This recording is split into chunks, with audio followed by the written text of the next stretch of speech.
நீங்களும் இதே மாதிரி செய்து பாருங்கள், சூப்பராக இருக்கும். ஹாய் ஃப்ரெண்ட்ஸ், காலிஃப்ளவர் 65 செய்யலாம். அதுக்கு காலிஃப்ளவர் எடுத்து நல்லா சுடு தண்ணியில் போட்டு மஞ்சளும் உப்பும் போட்டு கழுவி வச்சுருக்கேன். கொஞ்சமாக உப்பு, கொஞ்சம் காயப்பொடி, 1 ஸ்பூன் சோள மாவு, அரிசி மாவு 1 ஸ்பூன், கடலை மாவு 1 ஸ்பூன், நல்ல மிளகு பொடி கொஞ்சம், வத்தல் பொடி, மஞ்சள் பொடி, கொஞ்சமாக தண்ணி தெளிச்சுக்கிடுங்க. நல்லா மிக்ஸ் பண்ணலாம். கருவேப்பிலை இருந்தால் போட்டுக்கிடுங்க. 10 நிமிஷம் நல்லா ஊறட்டு மிக்ஸ் பண்ணியாச்சு.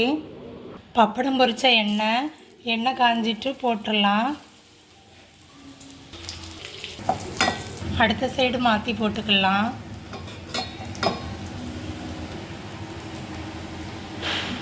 வெந்துட்டு எடுத்துடலாம்.